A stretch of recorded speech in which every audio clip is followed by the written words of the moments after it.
Hey guys, it's Nate with Sauce Ain't the Boss here again, and today is day number 147 of quitting alcohol. Today I decided, as part of my workout, I got on the treadmill for an hour, and at one point I tried to run a mile or I didn't try, I ran a mile as fast as I could, and I ended up getting a mile done in 6 minutes and 34 seconds. So for me, that was pretty quick, you know. I used to run half marathons in my 20s and stuff like that. Never did a full marathon, but I did a lot of 5Ks and 10 milers and different things. And I really haven't been running like I mentioned in one of my earlier videos because I kind of have some little ailments here and there. Ankles kind of tender sometimes and my psoas muscle and stuff. But figured why not just go for it today and see what I could do. And I was kind of pleasantly surprised. I'm not patting myself on the back or anything, but I'm a far cry from where I could be. But at the beginning of this journey, being about 215 pounds, and go back on my day one video and see how fat I was. Just nice to see those accomplishments starting to happen and that kind of thing. And I ended up going a total of 5 miles today, and it was just a nice thing to be able to get on the treadmill and do a good workout. So the other thing, I stepped on the scale and down to 183 today. So lost a couple more pounds. So, looking good that way, and just keep moving forward with it.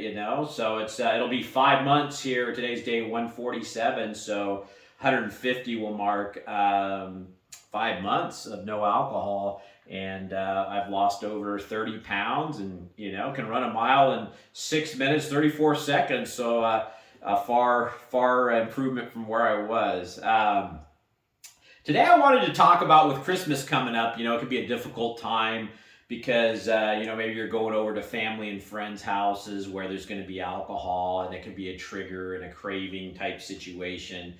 And one of the things that I always made the mistake of in my earlier attempts at quitting was I would go into some of those environments with the mindset of, this is going to be really hard. Maybe I'll end up drinking. I can drink if I want to, even though I really don't. Kind of just that, haven't made your mind up whether you're going to drink or not, or whether you're going to have the willpower to get through it, or the ability to go into an event like that without going back to the alcohol. And part of you wants to drink and part of you doesn't, and you're wrestling with that. One of the things I did this summer, which was a big trigger for me, and I'd always drank excessively during this thing, was going camping. And I made my mind up there was no way in hell I was going to drink on this camping trip because I was committed to this journey at that point. And it made it a lot easier. I mean, if you commit to it and you're just not going to drink, then you can start focusing in on what you are going to enjoy doing at this event that you're going to, the meal, getting to see people you haven't seen in a while, being able to talk to these folks in your right mind and not being half drunk, and being able to add more to the conversation because you're thinking more clearly and you just have more to talk about. When we get inebriated, we kind of just say a bunch of gibberish, or maybe even things we regret saying the next day. So, you can just look forward to, hanging out with the little kids, playing with them, and watching them open the Christmas gifts and putting their toys together for them, or batteries. You know how these toys are these days. Sometimes just opening them, they got screws and bolts holding them into the package, and then they need to be put together, and the batteries, and it just becomes, a crazy thing. So, in fact, I'm getting my niece something kind of special for this Christmas, and it needs to be put together, so I'm going to do that before time and stuff. And it's an exciting gift I'm getting her, so I'm pretty thrilled to see her face on Christmas Day. So looking forward to things like that, and you're not going to wrestle with it as much if you just draw the line in the sand that you're not drinking, and you go into it with that mindset, and then there's no second guessing. Then you're just not going to drink. And too often, like I said in the past, I would go and maybe I'm going to drink, maybe I can drink, maybe I'll just do it this once. And, we start if you already got the wheels turning on that prior to going to this event, you're kind of just setting yourself up for failure. You might as well, like I say, just draw that hard line in the sand, go into it. I'm not going to drink. I'm looking forward to doing these other things instead. And, making the best of it at that point. It makes it a lot easier on yourself instead of going in willy-nilly with this internal battle of, well, am I going to drink or am I not going to drink? Or, too often, like I say, I would do that game and it just ends up, usually you end up drinking because you weren't really firm in your decision prior to going in.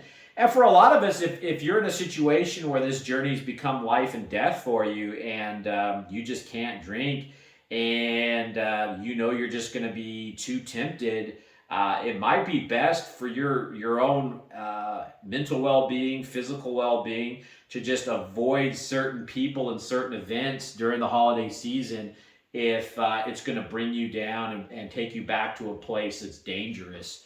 And, that's not everybody, but that's some of us for sure. And that's a reality. And I often thought in the beginning stages, when I was within the first couple of months, there were people I avoided. There were places I avoided. Absolutely. And there's nothing wrong with that. You have to, sometimes in the beginning process of this, you have to put yourself first and make sure, because, if you, for some of us, if we go back to the alcohol, we may not ever get back out of that alcohol trap and might not be around for future Christmases or whatever. I mean, this ain't a scare tactic or anything like that, but, that can be kind of a reality for some of us. So that's another thing to think about and stuff. So, Christmas is coming up. Be the first Christmas I've gone through in, 20 years without drinking. So, and in a lot of ways, I'm looking forward to that. Like I said, looking forward to, hanging out with the little kids and being the guy that's actually, sober, that people can count on, and just be that guy for a change instead of a drunken ass, So that's it for today, guys. Kind of a short video, but just prepare yourself for these holidays coming up. If you go into it with the right mindset and a game plan of what you're going to do and commit to it, you're going to make it a lot easier on yourself than just kind of going in willy-nilly, half-cocked, so to speak, about it, and just not the way to roll into these kinds of things if you've committed to this journey. Look forward to the things that you haven't been able to do because you've been drinking at some of these things, So that's it for today, guys. If you guys are enjoying these videos, please give them a like, subscribe to the channel if you can, and most importantly, remember, sauce ain't the boss. You are. You guys have a great day.